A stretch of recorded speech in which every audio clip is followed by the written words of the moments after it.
dans un contexte préoccupant dans lequel le multilatéralisme, qui a pour fondement la coopération internationale, subit des assauts répétés. Cette mise en crise est d'autant plus paradoxale qu'elle intervient à un moment où les liens d'interdépendance entre les pays du monde n'ont jamais été aussi étroits. Les défis globaux requièrent donc des actions collectives globales. L'action multilatérale est vitale, elle est urgente. Ce n'est que collectivement que l'on peut trouver des solutions aux défis globaux que sont la pauvreté, l'inégalité et le changement climatique. Même si les défis affectent tous, les pays les plus pauvres sont les plus exposés en raison de leur fragilité. Les bouleversements géopolitiques en cours, la montée des tensions dues à la guerre commerciale et les prévisions de baisse de croissance économique mondiale génèrent des risques et soulèvent des questions quant à la capacité que nous avons de mobiliser les ressources nécessaires pour la mise en œuvre des objectifs de développement durable d'ici 2030. Les rapports de la Banque mondiale soulignent la faiblesse préoccupante du volume d'investissement et l'impact négatif que cela pourrait avoir sur la mise en œuvre des ODD. Ces développements sont à craindre alors qu'au moment même de l'adoption de cet agenda potentiellement transformateur, nous étions conscients que nous devions non seulement adopter une approche radicalement différente, mais également mobiliser un volume de financement qui s'évalue en trillions de dollars. Ainsi, la responsabilité incombe à tous de mettre en commun les ressources tout en tenant compte de la qualité de leur impact sur la durabilité. Les gouvernements doivent améliorer le climat des affaires afin d'attirer des investissements pour le développement durable.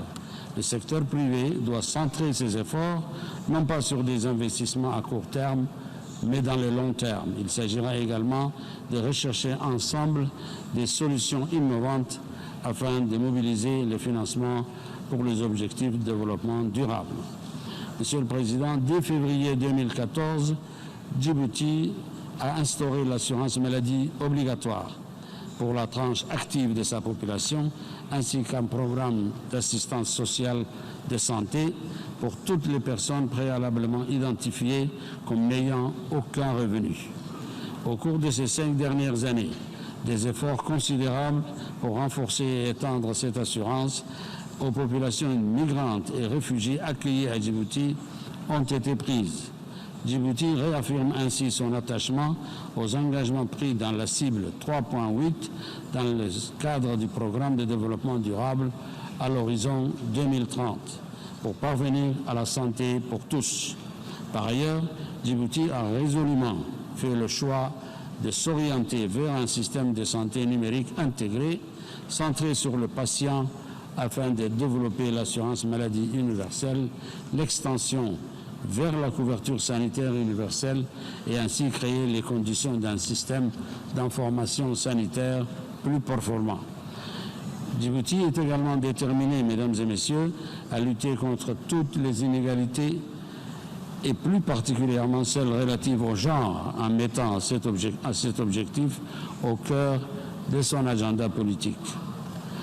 Le gouvernement, à travers des réformes structurelles, poursuit sa mission essentielle qui est d'éradiquer les obstacles politiques, économiques et sociaux auxquels les femmes sont confrontées. Cette année a débuté en effet par la promulgation d'une loi augmentant le quota des femmes djiboutiennes de 10 à 25% au sein de l'Assemblée nationale. Le changement climatique est le défi le plus menaçant et le plus grave de notre époque. Nous avons une pensée particulière pour nos frères et sœurs de Bahamas, dévastés par la destruction qui a semé la mort et la désolation à une échelle jamais connue auparavant. Nous réitérons notre gratitude au secrétaire général pour les nombreuses initiatives prises en vue de continuer à attirer l'attention sur un phénomène aux conséquences catastrophiques. Et le président Guelleh a, dans la seconde partie de son discours, évoqué la situation régionale et internationale. C'est dans ce sens qu'il a parlé donc de la Somalie et des avancées que ce pays a enregistrées en matière de paix, le Sud-Soudan qui renoue avec la paix et le terrorisme au Sahel et au Yémen. On écoute le président de la République. Les débats nourris que nous avons eus lors du sommet sur le climat ont permis d'identifier les points d'action concrets. Le mouvement salutaire vers la paix dans la Corne de l'Afrique se poursuit. La détermination de nos pays pour consolider les gains obtenus est chaque jour plus forte. Notre conviction qu'une paix totale et durable dans notre région est possible et se raffermit chaque jour davantage. Les dernières bonnes nouvelles nous parviennent d'un pays voisin et frère, le Soudan. Nous nous félicitons du succès des négociations qui ont conduit à une sortie de crise pacifique et la signature d'un accord de partage sur le pouvoir. Au Sud-Soudan, le processus de paix connaît des progrès encourageants. Les pourparlers divers entre le président Salva Kiir et Riek Machar est un développement significatif. Nous notons en particulier le renouvellement de leur engagement à former un gouvernement de transition d'ici le 12 novembre. Djibouti, en tant que membre de l'IGAD, continuera à exhorter les parties à poursuivre les efforts visant à sortir de l'impasse politique et à concrétiser les engagements pris. S'agissant de la Somalie, en dépit des tensions associées aux élections nées de la dynamique politique associée aux élections dans les États membres de la Fédération et actes de violence perpétrés par les Shabab, nous sommes encouragés par les progrès accomplis sur le plan économique et sécuritaire.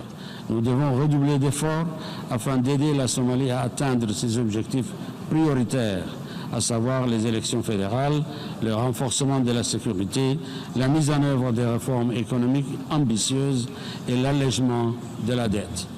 Il nous faut tout mettre en œuvre afin que la dynamique régionale positive contribue aux efforts de stabilisation et de mise en œuvre du plan de transition en cours, aidant ainsi à créer un environnement propice à la réconciliation nationale.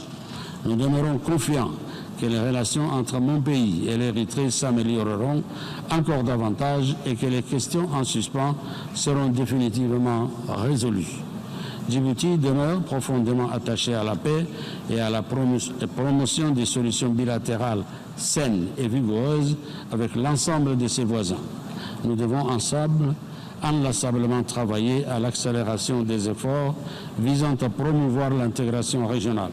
Nous saluons à cet égard le dévouement avec lequel le Premier ministre éthiopien, M. Abiy Ahmed, s'emploie à rapprocher les vues de mon pays et celles de l'Érythrée. Monsieur le Président, le terrorisme représente une menace existentielle à la paix et à la sécurité de nos pays. Nous ne pouvons accepter que des civils innocents soient massacrés, mutilés sous des prétextes fallacieux. La situation au Sahel nous préoccupe en tant qu'Africains au plus haut point. Nous réaffirmons notre soutien et notre solidarité à l'ensemble des pays du Sahel, confrontés à ce péril grave et qui déploient des efforts considérables dans le cadre du G5 Sahel. Nous exhortons la communauté internationale à mobiliser les ressources financières nécessaires en soutien à ces efforts. Nous saluons à cet égard les conclusions du sommet extraordinaire de la réunion du CEDEAO tenue le 14 septembre dernier. Monsieur le Président, nous condamnons vigoureusement l'attaque du 14 septembre ciblant les installations pétrolières en Arabie Saoudite. C'est un incident grave qui s'inscrit dans la trajectoire inverse de la désescalade prônée par la communauté internationale. Au Yémen, nous sommes extrêmement préoccupés par la détérioration de la situation sanitaire et le risque accru de fragmentation du pays. Nous réaffirmons notre solidarité aux autorités légitimes du Yémen et saluons la volonté politique de poursuivre leurs efforts de mise en œuvre de l'accord de Stockholm en dépit des développements négatifs qui ont rendu le climat politique délétère. Djibouti continuera à accueillir les frères et sœurs du Yémen ce pays frère est confronté à une tragédie humanitaire sans précédent. Mon pays, Djibouti, a dès le début généreusement accueilli les réfugiés yéménites sur son sol. Elle continuera à faire preuve de la même. La recrudescence des violences dans les territoires palestiniens occupés assombrit chaque jour davantage les perspectives d'une solution à deux États. Ces colonies constituent non seulement une violation du droit international, en particulier l'article 49 de la 4e Convention de Genève, mais également des droits humains des Palestiniens. Nous condamnons en outre avec fermeté les plans d'annexion de la vallée du Jourdain et du nord de la mer Morte annoncés récemment par Israël pour étendre sa souveraineté en Cisjordanie occupée.